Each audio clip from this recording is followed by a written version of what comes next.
Selamat pagi saudara-saudari seiman, Shalom. Pagi ini mari kita berdoa sebelum kita mulai sharing firman Tuhan. Haleluya, haleluya, terima kasih Tuhan Yesus. Terpujilah namamu Tuhan. Haleluya, haleluya. Tuhan Yesus, terima kasih Tuhan untuk pagi hari ini Tuhan.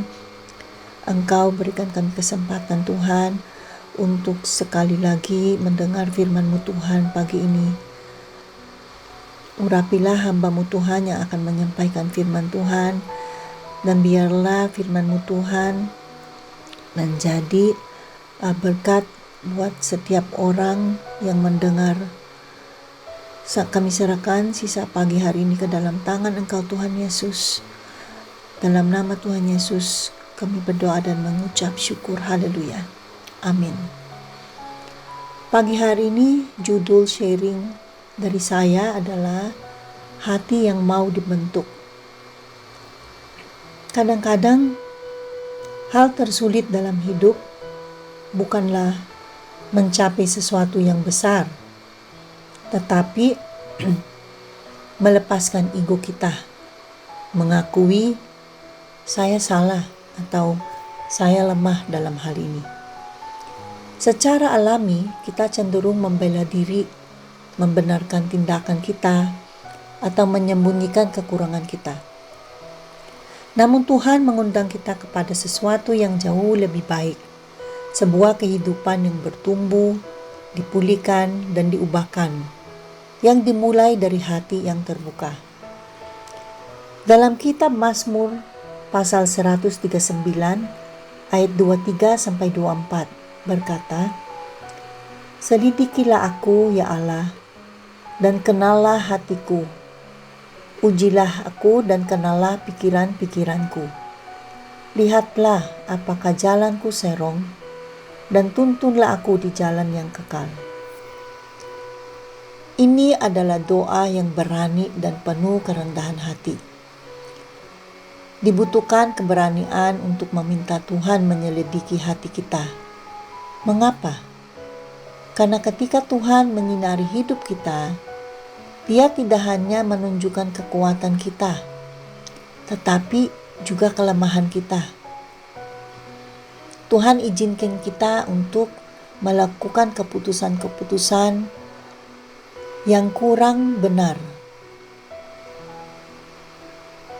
Tuhan izinkan kita menjadi orang yang sombong, tidak sabar, egois, atau ada yang ketakutan yang tersembunyi di dalam diri kita. Namun semua itu bukan untuk menghukum kita, melainkan untuk menuntun kita ke jalan yang lebih baik.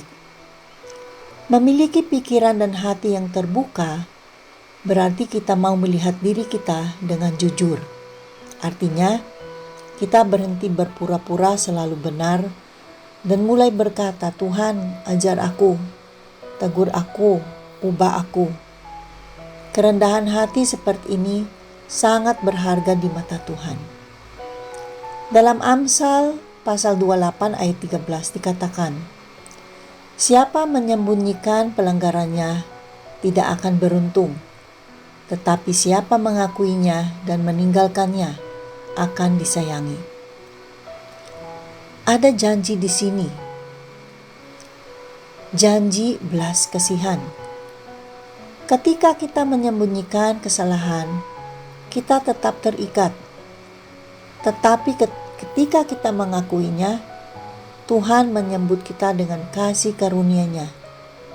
Dia tidak menolak kita, Dia justru memulihkan kita. Ingat Raja Daud. Raja Daud disebut sebagai orang yang berkenan di hati Tuhan. Bukan karena ia sempurna, tetapi karena ia mau bertobat.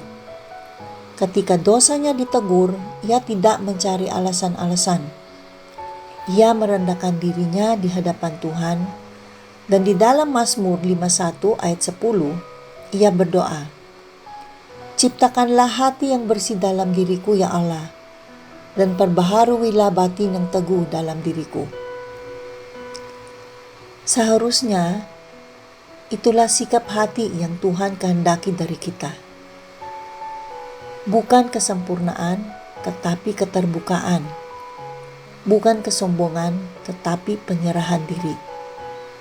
Kadang-kadang Tuhan memakai orang lain untuk menunjukkan kelemahan kita, melalui teguran, masukan, atau bahkan konflik. Dalam momen seperti itu, sangat mudah bagi kita untuk menjadi defensif, membela diri. Tetapi hati yang terbuka akan berhenti sejenak dan bertanya, apakah ada sesuatu yang perlu saya dipelajari di sini? Meskipun penyampaiannya tidak sempurna, Tuhan tetap bisa memakainya untuk membantu kita. Dalam Yakobus pasal 1 ayat 19 kita diingatkan, setiap orang hendaklah cepat untuk mendengar, tetapi lambat untuk berkata-kata, dan juga lambat untuk marah. Cepat untuk mendengar membutuhkan kerendahan hati. Artinya, kita tidak merasa paling tahu. Artinya kita mau diajar, mau belajar. Menerima kelemahan kita bukan berarti kita tinggal di dalamnya, tetapi kita membawanya kepada Tuhan, supaya Dia mengubahkan hati kita. Rasul Paulus menyampaikan kebenaran yang indah dalam 2 Korintus pasal 12 ayat 9. Cukuplah kasih karuniaku bagimu, sebab justru dalam kelemahanlah kuasaku menjadi sempurna. Betapa indahnya kelemahan kita menjadi tempat di mana kuasa Tuhan dinyatakan. Ketika kita berkata, saya tidak sanggup, saya tidak bisa Tuhan, saya menyerah. Disitulah kita memberi ruang bagi Tuhan untuk bekerja. Jadi hari ini, biarlah ini menjadi doa kita.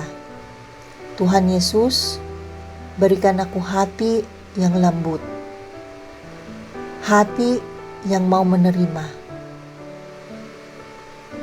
Tolong aku untuk menerima teguran, mengakui kesalahan, dan bertumbuh melaluinya. Singkirkan kesombongan dan gantikan dengan kerendahan hati. Ajarku untuk percaya bahwa Engkau sedang bekerja di dalam hidupku, bahkan melalui kelemahanku. Pertumbuhan dimulai dari kejujuran. Perubahan dimulai dari penyerahan diri. Kiranya kita berjalan setiap hari dengan pikiran yang terbuka dan hati yang rela, bukan hanya ingin menjadi benar, tetapi mau diubahkan oleh Tuhan. Sekian sharing firman Tuhan dari saya. Tuhan Yesus memberkati kita.